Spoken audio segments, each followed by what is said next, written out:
Bismillahirrahmanirrahim. Assalamualaikum warahmatullahi wabarakatuh.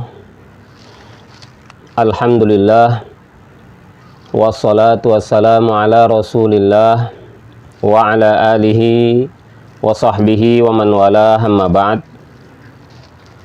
Kaum muslimin, para jamaah sekalian, para salafiyin yang semoga kita semua dirahmati oleh Allah Subhanahu wa ta'ala.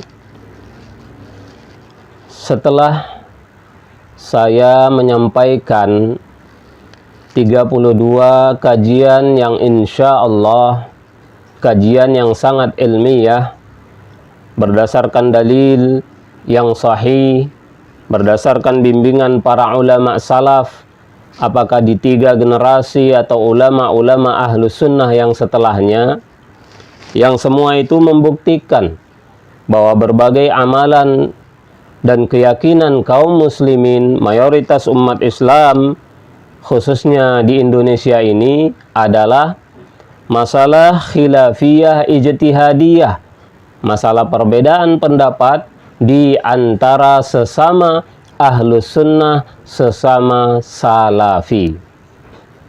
Para jemaah sekalian, setelah saya sampaikan 32 kajian yang lalu, mungkin sebagian teman-teman saya, para salafiyin, para ustadz salafi, mungkin bertanya, berarti mayoritas umat Islam di Indonesia ini salafi juga?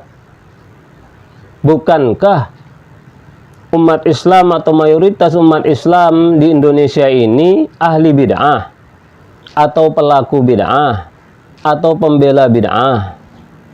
Bukankah salafi itu yang seperti kita, yang seperti ustadz-ustadz kita, ustadz-ustadz salafi, ustadz-ustadz sunnah?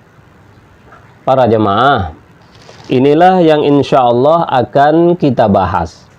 Siapa sebenarnya salafi tersebut?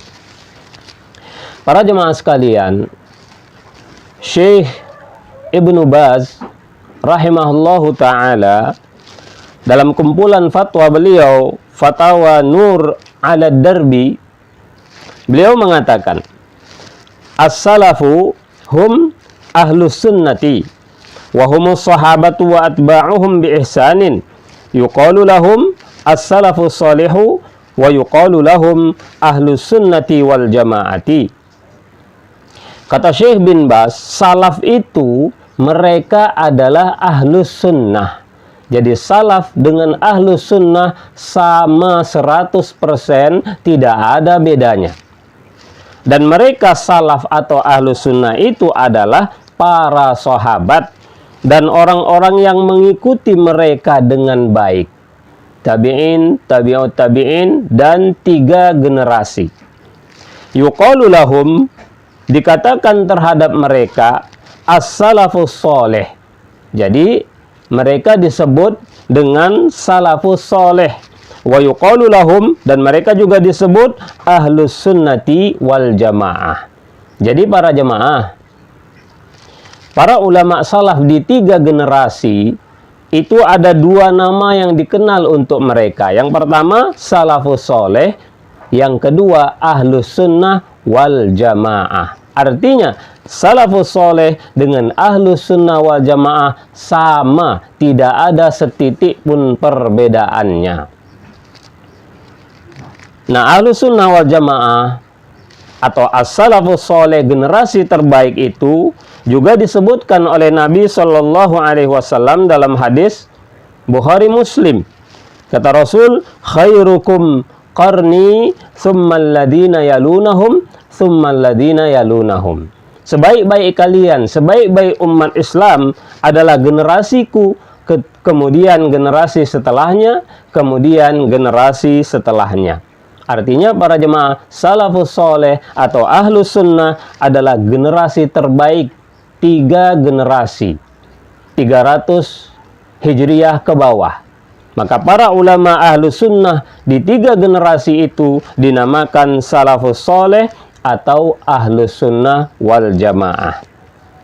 Nah, yang mengikuti para ulama di 3 generasi tadi namanya salafi atau ahlus sunnah wal jamaah.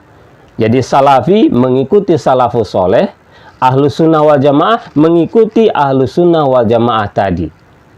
Jadi sama para ustadz, para jemaah, ahlus sunnah wal jamaah dengan salafi 100% sama, tidak ada bedanya sama sekali. Salafi itu hanya nama lain dari ahlus sunnah. Walau istilah salafi itu para ustadz, para jemaah, itu istilah belakangan muncul. Kalau di zaman salaf yang dikenal istilah ahlus sunnah wal jamaah. Maka istilah ahlus sunnah wal jamaah inilah yang sangat sering dijelaskan oleh para ulama apa maksudnya. Kalau sudah paham kita siapa ahlus sunnah wal jamaah, otomatis kita paham siapa salafi yang sebenarnya. Para jemaah, mari kita lihat dalil-dalil yang menjadi sandaran istilah tersebut. Jadi sekali lagi, istilah ahlus sunnah wal jamaah inilah yang dikenal sejak zaman para sahabat. Yang itu semuanya berdasarkan dalil hadis-hadis sahih. Di antaranya hadis sahih riwayat Imam At-Tirmidzi. Kata Nabi Shallallahu Alaihi Wasallam, "Fa'alaikum bisunnati." Hendaklah kalian berpegang teguh dengan sunnahku. Itu perintah dari Nabi, hendaklah menjadi ahlus sunnah, orang yang mengikuti sunnah dan berpegang teguh dengannya. Apa sunnah Nabi itu para jemaah? Tentu banyak penjelasan para ulama. Kalau diringkas dikumpulkan, sunnah Nabi itu artinya jalan Nabi, petunjuk Nabi, bimbingan Nabi. Apa saja yang Nabi ajarkan namanya sunnah Nabi. Imam Al-Mubarakfuri dalam kitab beliau Tuhfatul Ahwadi, beliau mengatakan maksud sunnati, sunnah Nabi adalah bitariqati ats-tsabitati anni, jalanku yang telah tetap dariku. Artinya para jemaah ahlus sunnah itu orang yang mengikuti jalan Nabi, mengikuti ajaran Nabi. Dan ajaran Nabi itu para ustadz, para jemaah, kalau diringkas kembalinya kepada 2 hal, Al-Quran dan sunnah. Sebagaimana dalam hadis sahih riwayat Imam Al-Hakim, kata Nabi Shallallahu Alaihi Wasallam, "Taraktu fikum syai'aini lan tadillu ba'dahuma kitaballah wa sunnati." Kutinggalkan untuk kalian 2 perkara yang kalian tidak akan tersesat setelah keduanya, yaitu kitaballah dan sunnahku, Al-Quran dan sunnah Nabi. Ajaran-ajaran Nabi, ucapan Nabi, perbuatan Nabi, ikrar, penyetujuan dari Nabi, dalil umum, dalil khusus, bahkan qiyas. Menurut pendapat yang paling benar, qiyas masuk kategori sunnah Nabi. Terlalu banyak dalil-dalil yang di situ ulama memahami adanya qiyas. Sehingga para ustadz, pendapat yang mengatakan tidak ada qiyas dalam ibadah adalah pendapat yang sangat lemah. Dan sudah berulang kali saya sampaikan dalam kajian-kajian yang lalu. Justru mayoritas ulama salaf, bahkan ulama salafi zaman ini, mayoritas menggunakan qiyas. Syekh bin Baz, Syekh Fauzan, Syekh Utsaimin, mayoritas. Karena memang pendapat yang mengatakan tidak ada qiyas dalam ibadah, pendapat yang sangat lemah. Intinya para jemaah, apa itu sunnah? Lebih ringkas lagi, sunnah adalah dalil. Maka ahlus sunnah artinya orang yang mengikuti dalil dalam beragama. Dan dalil itu luas sekali, sudah kita sampaikan. Kemudian apa wal jamaah? Al-jamaah diambil dari beberapa hadis Nabi, diantaranya hadis sahih riwayat Imam Ibnu Majah. Kata Nabi Shallallahu Alaihi Wasallam, "Wa inna ummati sataftariqu ala 72 firqah, kulluha finnari illa wahidatan wahiyal jama'atu. Kata Nabi Shallallahu Alaihi Wasallam, sesungguhnya umatku, umat Islam ini nanti akan terpecah belah menjadi 73 golongan. Semuanya di neraka kecuali satu, hanya satu yang selamat. Selebihnya terancam dengan neraka karena banyak penyimpangan. Siapa yang satu itu? Wahiyal jama'atu, yaitu al-jamaah. Juga banyak penjelasan para ulama tentang al-jamaah. Kalau kita kumpulkan, kita ringkas, al-jamaah adalah para ulama ahlus sunnah, khususnya di 3 generasi. Di antaranya disebutkan oleh Imam At-Tirmidzi, seorang ulama salaf, Imam At-Tirmidzi, dalam kitab beliau Sunan At-Tirmidzi. Apa kata beliau?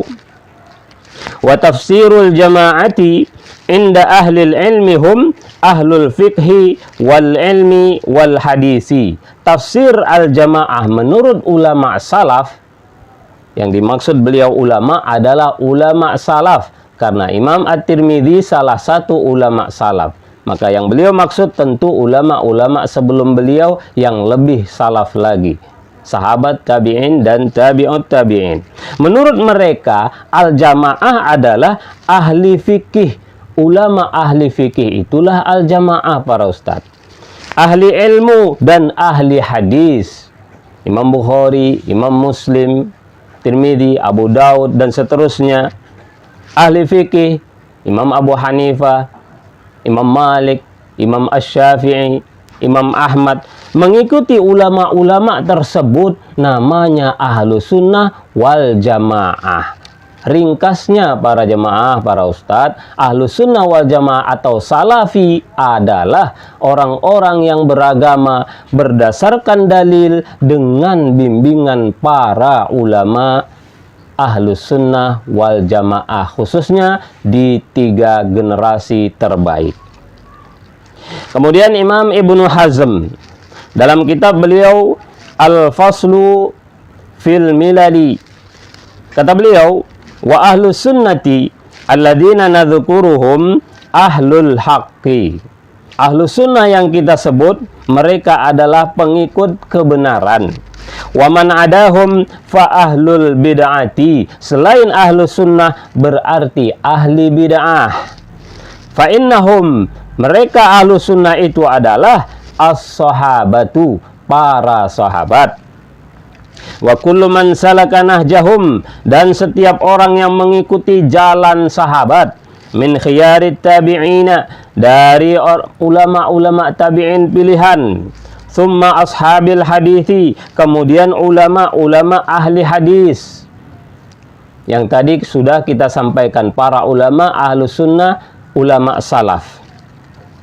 Kemudian kata beliau, wa manittaba'ahum minal fuqaha, dan juga ulama-ulama yang mengikuti mereka dari ulama ahli fikih, jailan fajailan, generasi ke generasi. Jadi ahlu sunnah wal jamaah salafi adalah yang mengikuti ulama ahlu sunnah, ulama salaf di 3 generasi, dan mengikuti ulama-ulama ahlu sunnah setelah 3 generasi. Jadi para ustadz, para jemaah, mengikuti ulama salaf dalam memahami dalil itu ahlu sunnah, itu salafi. Mengikuti ulama ahlu sunnah belakangan setelah itu, Imam An-Nawawi, Imam Ar-Ramli, Imam Ibnu Hajar, Imam Ibnu Katsir, Ibnu Taimiyah, Ibnul Qayyim, dan ulama-ulama ahlu sunnah yang lain mengikuti bimbingan mereka dalam beragama, dalam memahami dalil, juga salafi, juga ahlu sunnah wal jamaah. Itu kata Imam Ibnu Hazm. Generasi ke generasi ila yaumina hadza, sampai hari kita ini, kata beliau. Au maniktada bihim minal awam, atau orang yang mengikuti ulama-ulama tadi dari orang awam. Jadi masyarakat awam fi syarqil ardi, di timur bumi, wa gharbiha, dan di baratnya, di seluruh negeri yang mengikuti ulama-ulama ahlus sunnah tadi, baik di 3 generasi atau setelahnya, namanya ahlus sunnah salafi. Itu kata Imam Ibnu Hazm. Jadi sekali lagi para ustadz, kalau betul kita salafi, antum salafi, jangan pertanyaannya mana dalilnya, itu pertanyaan salah, bukan pertanyaan ahlus sunnah salafi. Bertanya itu ustadz, mana dalilnya dan mana bimbingan ulama ahlus sunnahnya, itu baru salafi. Karena yang ditanya bukan cuma dalil.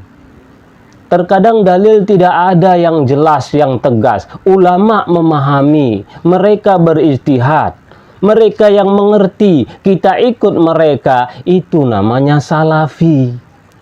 Jadi kalau tidak ada kita dapati dalil secara tegas, maka ikuti ulama ahlus sunnah di 3 generasi atau setelahnya. Apa kata Imam Asy-Syafi'i, Imam Ahmad, Imam Malik? Apa kata Imam An-Nawawi? Apa kata Imam Ibnu Hajar, Ibnu Katsir? Kata mereka, kita ikut, itu namanya salafi. Karena mereka yang lebih mengerti dalil dibanding kita semua. Kalau kita tidak dapatkan dalil yang jelas dan tegas, ikuti bimbingan mereka. Yang salah itu para ustadz, ikut ulama. Ulama ini tidak punya sandaran dalil sama sekali, malah pendapat ulama itu menentang dalil yang tegas. Itu baru tidak boleh diikut. Itu namanya zillatul alim, ketergelinciran ulama. Ketergelinciran ulama itu artinya ulama berpendapat tidak punya sandaran dalil yang kuat, bahkan menentang dalil yang tegas, itu baru tidak diikut. Dan amalan keyakinan umat Islam khususnya di Indonesia ini semuanya berdasarkan bimbingan ulama yang memiliki sandaran dalil yang kuat dan tidak menyelisihi dalil yang sangat tegas. Maka itu salafi ahlus sunnah wal jamaah. Demikianlah para jemaah, intinya siapa ahlus sunnah wal jamaah dan siapa salafi? Mereka yang beragama berdasarkan dalil. Apakah dalil umum, dalil khusus, Al-Quran, hadis, ijma' ulama, ataukah qiyas dan yang semisalnya. Para jemaah dengan bimbingan para ulama salaf di 3 generasi atau ulama ahlus sunnah setelah 3 generasi, mereka itulah salafi yang sebenarnya. Maka kita lihat umat Islam khususnya di Indonesia ini. Mayoritas umat Islam di Indonesia ini beragama berdasarkan sandaran dalil dengan bimbingan ulama ahlus sunnah. Bahkan sangat dikenal di Indonesia ini para ustadz, mereka berpegang teguh dengan madhab Syafi'i. Apakah Imam Syafi'i secara langsung atau ulama-ulama Syafi'iyah? Mengikuti ulama-ulama itulah yang dinamakan ahlus sunnah salafi. Tidak hanya mengikut dalil, tapi juga mengikuti bimbingan ulama yang memahami dalil-dalil tersebut.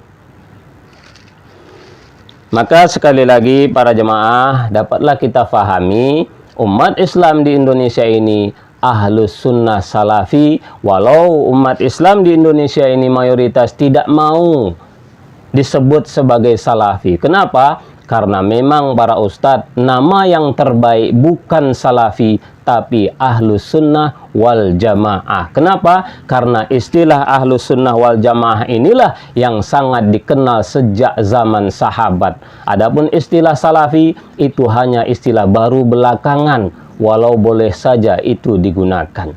Jadi sekali lagi, istilah yang terbaik justru ahlus sunnah wal jamaah, namun salafi juga boleh karena sama maknanya. Sehingga para jemaah dengan 33 kajian ini, maka sudah saatnya kita para salafiyin, teman-teman dan guru-guru saya, para ustadz salafi, berhentilah mudah-mudah menyesat-nyesatkan, membid'ah-bid'ahkan, apalagi mensyirik-syirikkan. Karena ternyata faktanya kita para salafiyin sering gagal faham, sering kurang ilmu dalam menyalah-nyalahkan tersebut. Dan mari para ustadz, para jemaah sekalian, sudah saatnya kita saling mendukung, saling melengkapi dalam hal dakwah dengan para ustadz yang ada di sekitar kita. Jangan hanya mau ngaji dengan ustadz yang katanya salafi saja. Namun mari kita ngaji, hadiri pengajian semua ustadz-ustadz yang ada di sekitar kita. Karena mereka juga para ustadz ahlus sunnah wal jamaah, para ustadz salafi. Walau mereka banyak berbeda pendapat dengan kita. Yang itu semua masih dalam kategori ahlus sunnah wal jamaah salafi. Demikianlah para jemaah. Semoga kajian ke-33 ini banyak manfaatnya. Dan untuk sementara kajian saya cukupkan hanya 33 kajian ini saja. Saya cukupkan 33 kajian ini saja. Tidak saya lanjutkan lagi karena para jemaah, seorang salafi, seorang dai salafi yang berakal sehat, insya Allah 33 kajian ini sudah lebih dari cukup baginya sebagai nasihat, sebagai teguran atas berbagai hal dakwah yang selama ini kita lakukan. Jadi 33 kajian nasihat ini sudah lebih dari cukup, sehingga mudah-mudahan dengan 33 kajian ini banyak manfaatnya, khususnya bagi para salafiyin dan bagi umat Islam secara umum. Allahu a'lam bissawab. Assalamualaikum warahmatullahi wabarakatuh. Syukran ya Rabbi, syukran, hadaita qalbi syukran.